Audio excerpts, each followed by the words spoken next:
So ito na mga dol yung ating dito pan na tali ko sa inyo. So kinuha natin dito sa lalim.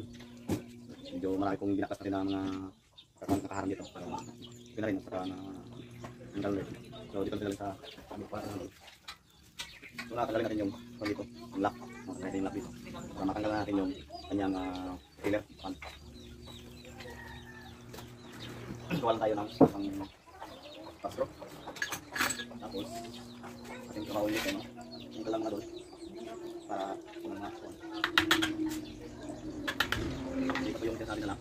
Hindi malay tayo. So ito lang mga dol pagtatanggal. Tanggal natin yung isang lock. Naturo pang isang lock dito. Para nga tigas-tigas mga dol. Ayan. Okay, pagkatapos ay pupukin mo mga dol. Medyo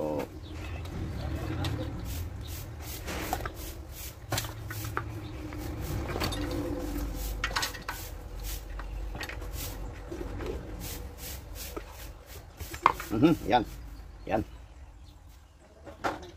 Pagkatapos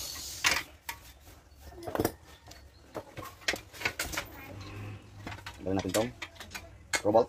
Yan.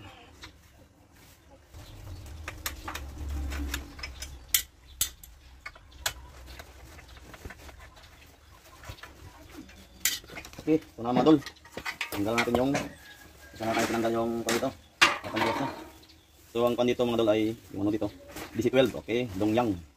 Ang gagawin natin para magtanggal dito ha, kukuha tayo ng slide cutter, yung tatawag nilang slide cutter.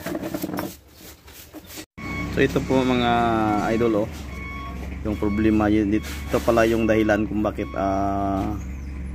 pumutok yung pan natin, fuse, no? Yan, no? Sira na yung carbon bus. So tagal-tagal na yung gamit ito. Yan po ang nangyari. So yung kanyang armature medyo may diferensya na rin. So subukan lang natin linisin. Baka pwede pa, no? So mag-replace lang tayo ng carbon bus dito. Yung ginagamit ko na carbon bus po dito ay yung sa alternator na ginagamit na carbon bus. Pwede na yun, makakuan po dito, makakasya dito yan. So ilinisin lang natin to. So ito na mga dol, no? So ito po yung ating carbon bus na ni-replace. Siya nga pala yung carbon bus na ni-replace, ito po yung kanyang code number, yung parts number niya, GMTX-22A. Yan po, pang alternator po yan. Pero sa ngayon ginawa namin para sa radiator pan. So diskarte na to, no? Hindi ito pinadaan sa diploma, sa diskarte na to. So ibabalik na natin ito mga dol. So paharap tayong paraan paglalagay sa spring dito sa loob. So ito na mga dol, binalik ko na yung sa loob. So video wala na natin napakita. So alam ko nga, alam nyo yun pagbalik. So ito na lang yung ipapakita ko sa inyo.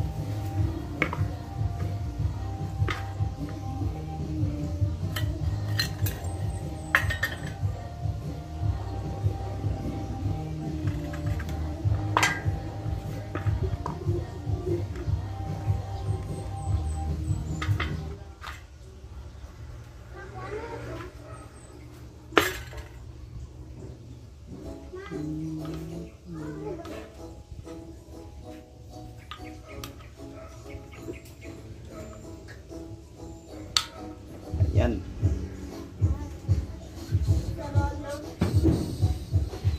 Okay madol, balik na natin yung ating mga tinanggal dito, no? Ito lang. Okay, so paano na dito? Okay, matigas at matigas mga dol. Ayan.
guys, babalik na natin ang ating trabaho.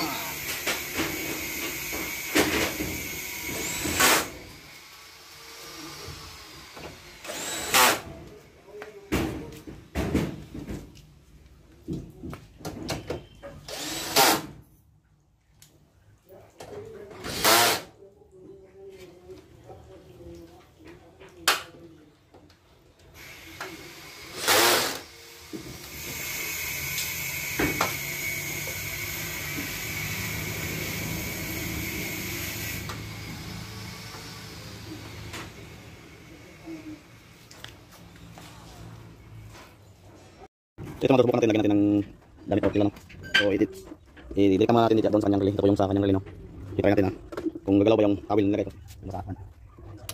Ayan natin. Okay, welcome mga idol. Ito na po yung subukan na natin yung ating alternator, yung ating jitter pan. So i-direct muna natin dito mga idol. So mag-direct na muna tayo dito sa kanyang relay. Ito po yung relay. Yan po yung nakalagay yung relay. So ito yung wire gamitin natin pang direkta. Tingnan natin kung gagana ba yung ating trabaho.